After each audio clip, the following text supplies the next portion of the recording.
Berengaria is a place of legends and spine-chilling mysteries. It doesn't have the greatest reputation, despite the natural beauty of Cyprus all around it. But this wasn't always the case. The Berengaria Hotel was one of the first major hotels in Cyprus. The hotel was designed by Henrik Clark and built by Michalis Kokkolos in 1931. The hotel was named after Queen Berengaria, wife of Richard the Lionheart. The two were married in Limassol Castle. Built to cater for the rich and famous from Cyprus and beyond, the Berengaria was at one time the most luxurious hotel on the island. In the promotional brochures of the day, it was described as the jewel in the crown of the Troodos Mountains and the Royal Hotel. When Berengaria was built, it slowly started to work. A lot of people were employed there, both from Troodos and the surrounding area. It started to flourish around 1950 to 1955 until 1967. Most of the tourists visiting the Berengaria were Egyptian, Israeli, or British. In 1967, when the Arab-Israeli War broke out, there were big implications for us. That was the first one, the first blow that the Berengaria suffered, and its visitors' numbers decreased quite a bit. Note that the hotel opened in May and closed in early October. From the time it first started operating until the time it closed down, in around 1970, the construction of the pool began. It was the second pool to be built at a mountain resort after the one at the Forest Park.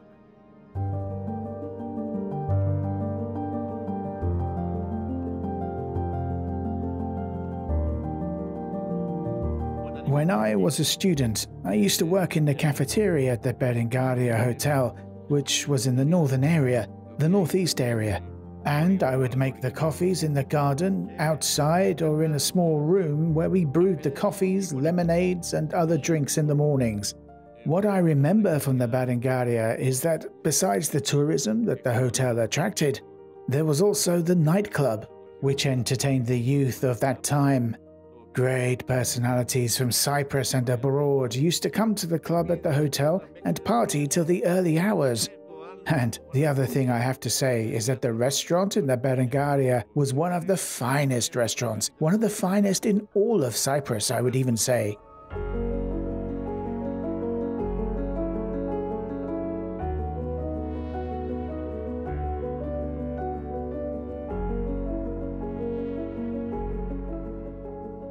The Berengaria is a historic hotel of great importance, with enormous architectural and cultural value and significance, not only for me as an architect, but also for the whole of Cyprus. When we undertook the study of the hotel, we went about the task with great excitement and great joy, but at the same time, with feelings of awe and great responsibility. Because the building is historical, it has a huge value, and it is also located in a very important area of the forest, which we have to preserve. That's the Berengaria for you. It's a jewel, a great building in the forest.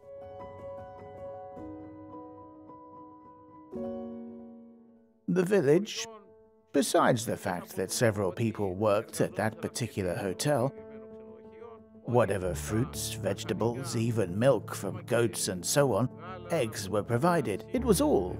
Everything was absorbed by the Berengaria. It was like a lung for the entire region, not only for the community of Troodos.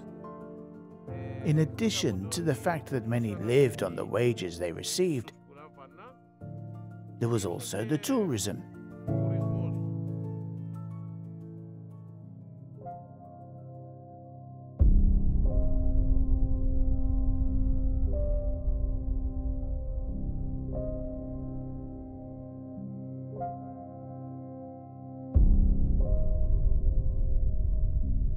When it closed down in 1985, only a certain number of rooms were still in operation. The rest either had leaking roofs or else stones were starting to fall down around the hotel. There was damp and peeling plaster on the inside.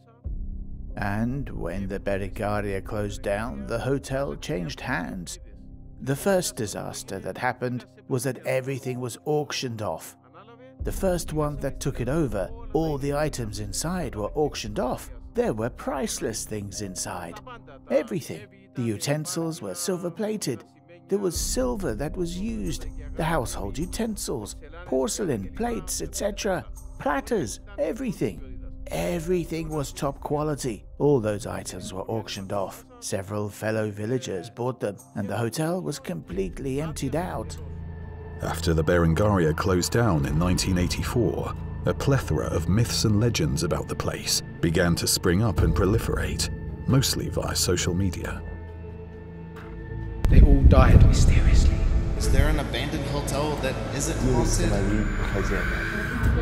Это или нет, но говорят, что духи до сих пор обитают в этом отеле. Little kid drowned in the swimming pool.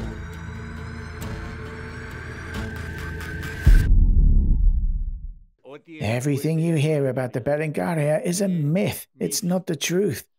The majority of it, for the most part, people think up certain things in their minds and then spread them. These things you've just mentioned to me did not happen. Never. There were no murders, no attempted murders, nothing. You see, the Berengaria was basically abandoned, unfortunately, in around 1984. And in recent years, no maintenance and restoration work has been done. So it was in very poor condition when we took it over. I mean, there were very large and important parts of the building envelope that had already collapsed. The floors inside had collapsed, most of the exterior joinery was missing, and in 2001, a fire completely destroyed the roof and the tiles. And in this situation, that was genuinely very dangerous.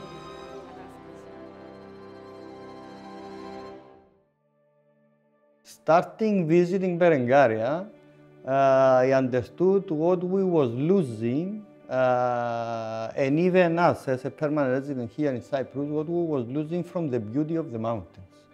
We want to promote Troodos as an alternative tourist vacations that you can have at mountains, because we have to promote that Cyprus is not only sea. There is a lot of good places that you can go except of our coastline. One of the areas, that's why we decided to buy Berengaria, it's Prodromos, that we feel and we believe that it's going to be one of the best areas to make vacation in Cyprus, alternative from the sea.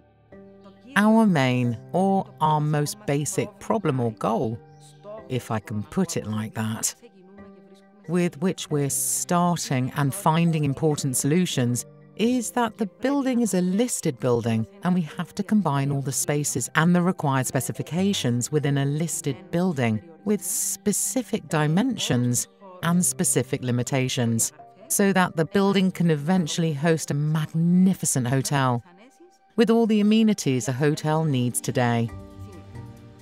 The hotel, because it's an old build, it has a lot of challenge. The hotel is built by stones. So there is a challenge, and we already get the challenge as a company, to renovate it completely. Especially of rebuild the whole hotel externally that we're already doing now. To don't leave it completely demolished. We are making emergency repairs. Addition to that, one of the biggest challenge is because it's an old building, it's not under the new structural regulations.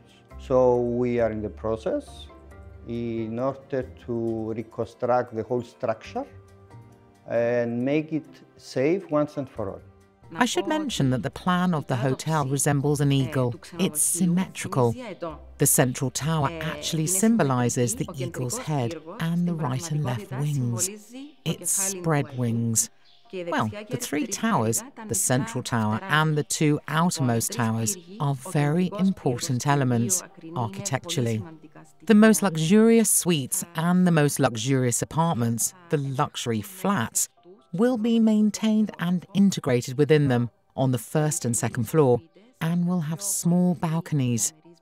and all the amenities you would expect to find in apartments and suites of a high standard and in a comfort hotel.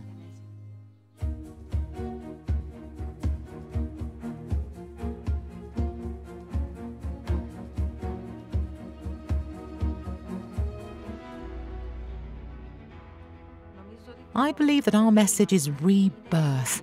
That's it, I mean. I'd like to say that tradition will be combined with that, even myths. We don't mind if certain people remember them. It's part of the hotel's history. It's good to preserve that history, as the hotel is also going to be preserved. But I think we're going to enter into a new era too, at the same time. It'll be a new hotel with modern facilities. We'll have new areas. We'll have the new spa. We'll have a modern restaurant. So I think people will also be able to experience the revival of the new hotel through the memory of the old one. If the Berengaria is renovated and put into operation in the way presented by BBF, it'll be a revitalization, not only for Prodromos, I'll say it again, but for the entire region and for Cyprus in general, because the climate is among the best in Europe. To me, it means life and happiness. In front of the old fireplace, with a glass of wine, relaxing there and enjoy the place. It's not just the hotel, it's the pine landscape.